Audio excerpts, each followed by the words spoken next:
Hello, welcome to Daisy Dialogues. I am Jacqui and I'm joined by my sister Suzanne. Hello. And this episode is called Where's the Password?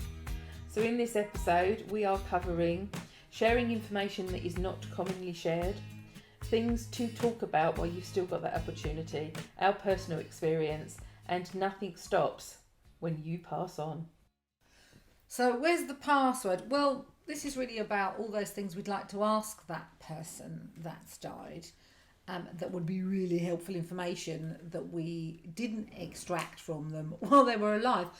And again, these are all firsts for us at this stage. So this is the experience that we had with Dad.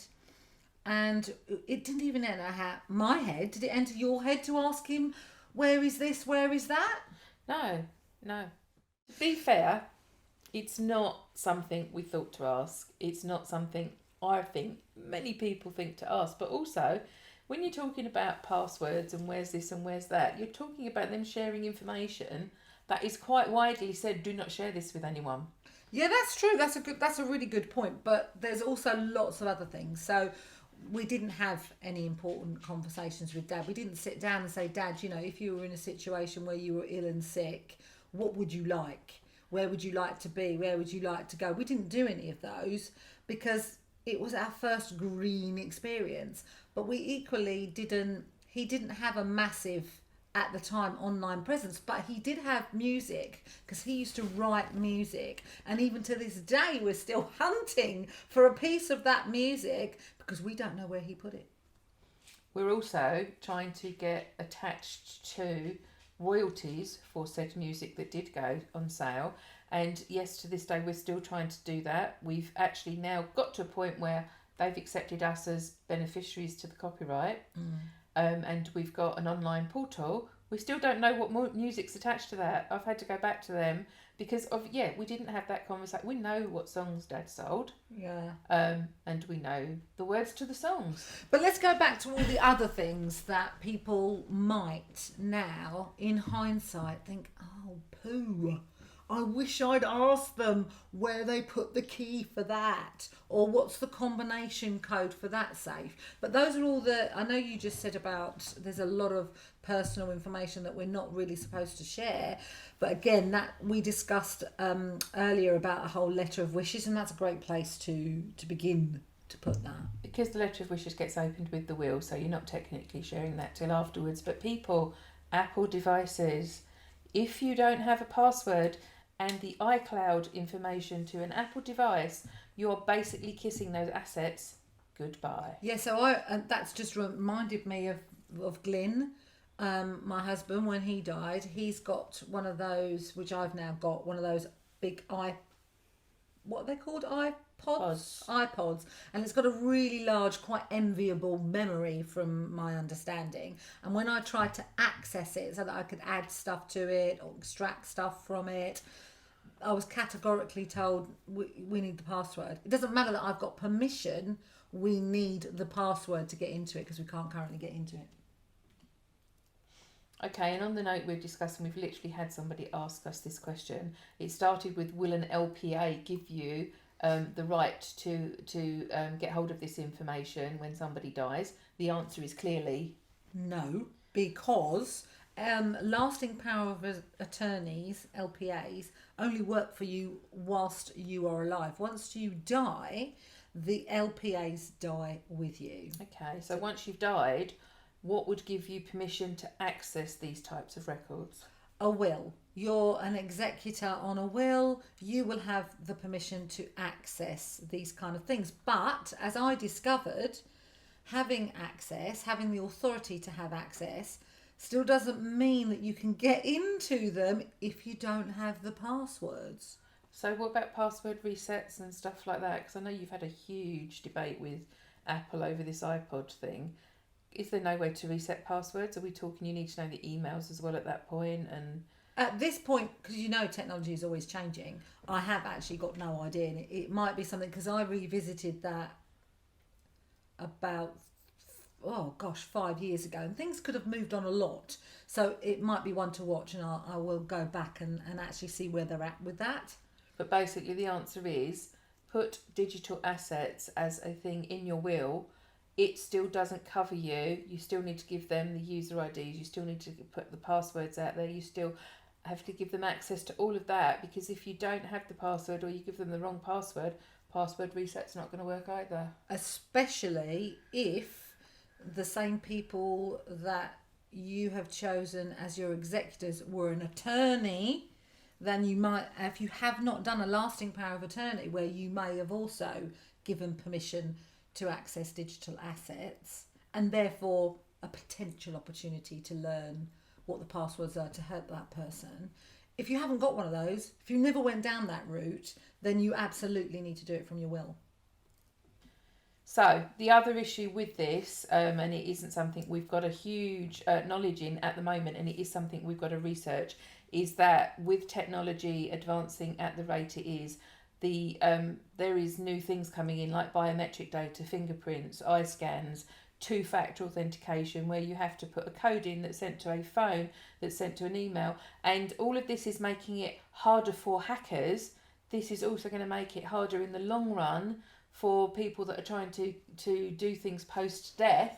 When, you're stumbling on a password, how are you going to get over a fingerprint that's just been cremated? Yeah, really good point. So obviously it sounds like the whole digital thing is moving forward, ever changing, and that sounds like a whole podcast session of its own. Absolutely. So I just want to talk a little bit about other things.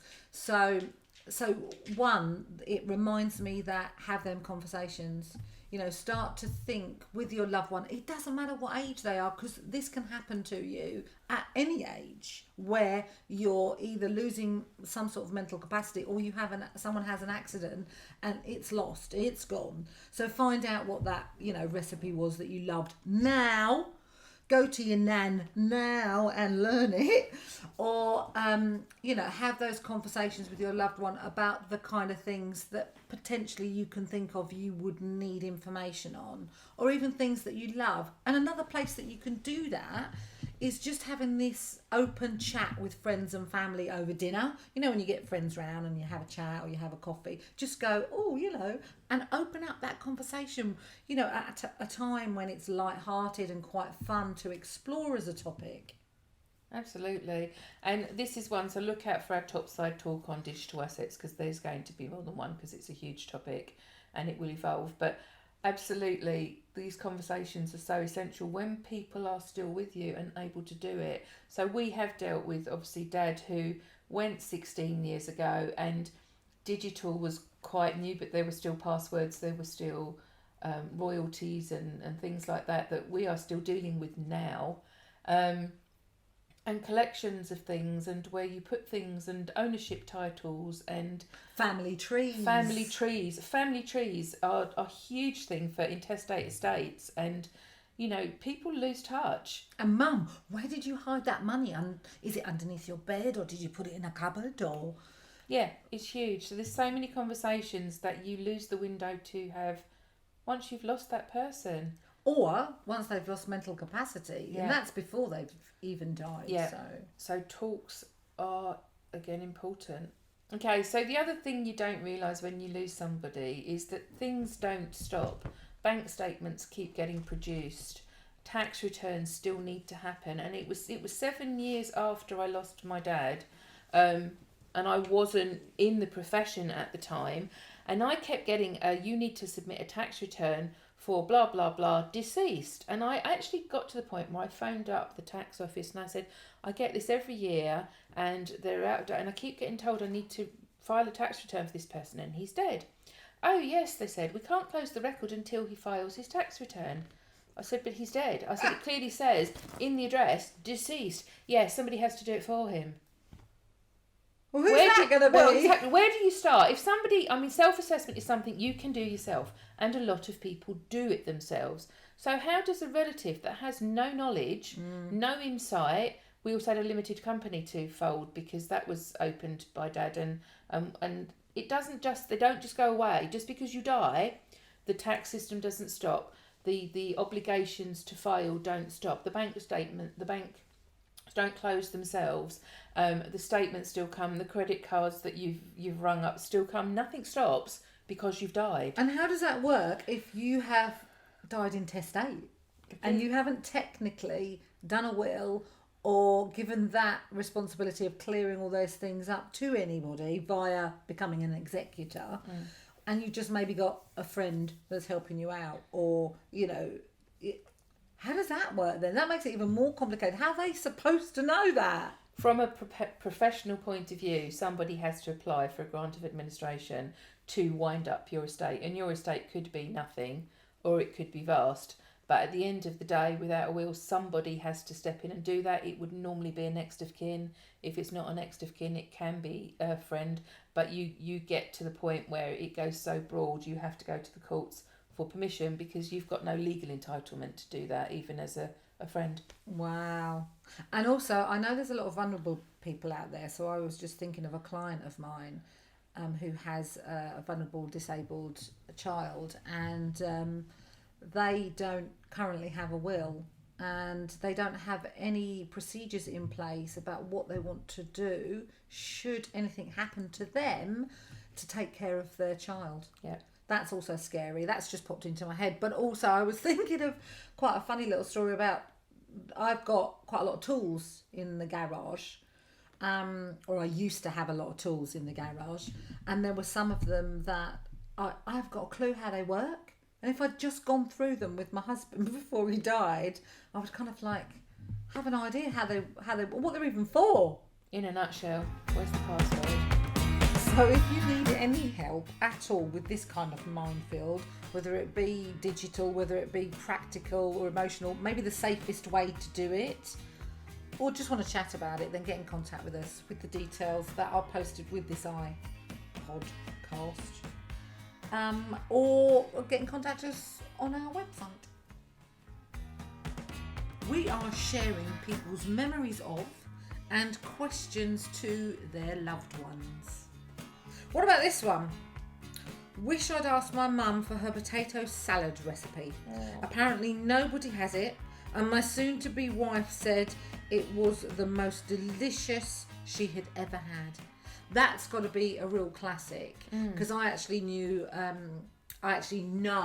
a guy in Spain, and his mother died quite recently, and about a year ago he said to me, oh, you know, I absolutely love my mum's cooking, I'm not a really good cook. And I said, what's one of your favourite recipes? And he said the fish recipe that she does. And I said, you need to be talking to her. I said, you do realise that when your mum goes, and she will, so will her recipe go with her. And fortunately he took my advice and he did get it. Oh, that's amazing. And he actually got some of her other recipes, because he said he's going to meet up with me, and I said, look, I'll go through them with you and we can have a little cook off. So that'll be fun. But that's got to be a classic for loads of people. There are so many recipes. My husband had a cake recipe from his nan, never knew how to make it, couldn't describe it. And those are amazing memories that you have for as childhood, and another way of kind of keeping that whole memory alive.